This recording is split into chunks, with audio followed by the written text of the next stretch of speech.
Hey, so this is a scene with some foliage that I've been scanning around my yard, and I'm really excited to upload it here pretty quick. But in the meantime, I just want to talk about something that I think is kind of fun. So I've talked in the past about adding a kind of a handheld look to your camera. In fact, if you select the camera here, just for people who didn't see the lazy tutorial, and then open up the graph editor, you'll have the three different axes, X, Y, and Z. And you can just grab them and be like, woo! And let's see, where's the X? Yeah.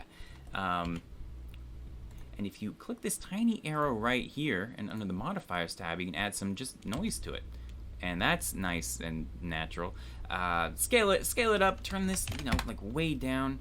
You want it really subtle. Usually, it depends on what you're going for. Like most movies you see, like the Hollywood movies or whatever, they're all fairly handheld these days, which is where it's not like shaky cam, but like a lot of times they look like a tripod shot, but it just has this subtle little bit of motion to it.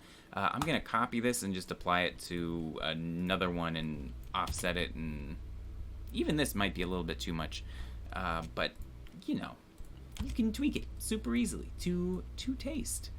But okay, so let's say you have a director though, or a DP, or somebody, or you just don't like, you think it looks artificial.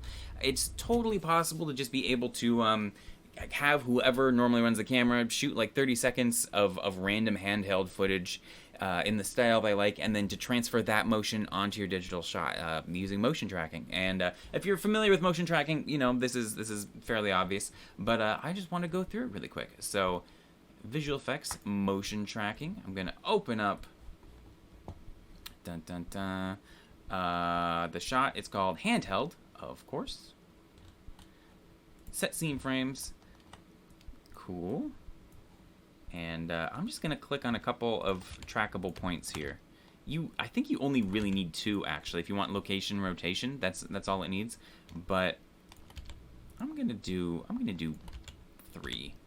Yeah, select that and start tracking. If I prefetch it, this goes like so fast. It's ridiculous. This is already going pretty fast though. Dun dun dun dun dun dun dun dun dun. Watch the little worms dancing. Everything's going to the right. Okay, great. So we've got tracks. Doesn't look like anything slipped. That's nice. We're gonna go into the solve thing here, and because we can, I'm gonna go into track and lens. And I happen to know I use the 50mm lens, and so I'm gonna put that in there.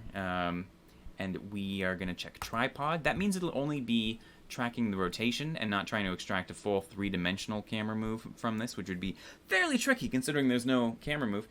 Self camera motion, 0.79. That's pretty good. We're gonna go down here and say setup tracking scene, and I think that just applies the motion straight to the selected camera, which means now these two clips should move about the same. Yeah, it looks about the same. Something's lagging. I've got a lot of different stuff. I think it's these keyframes, actually. So I'm going to go back into Layout. Here we go, loading in these shaders. And I think it actually brings in the background, too, when you click the Setup Scene button. If I bring this to the front, does it? Maybe it doesn't. Well, uncheck it anyways. But yeah, so what's cool about this is it applies this motion not as a bunch of keyframes, but as a as kind of a modifier. It's a constraint, and you can actually turn it down, so you can just have a tiny little bit of motion, or use the entire thing, which is really cool. That also means you can still go through and animate your camera motion. So let's say we're like this on this frame. We want to be approaching the vending machine.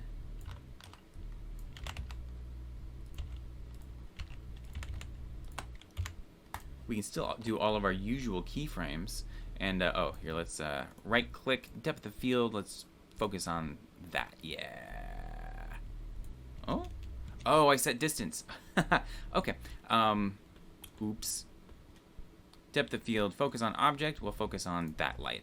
And now it'll actually just stay in focus as we move closer.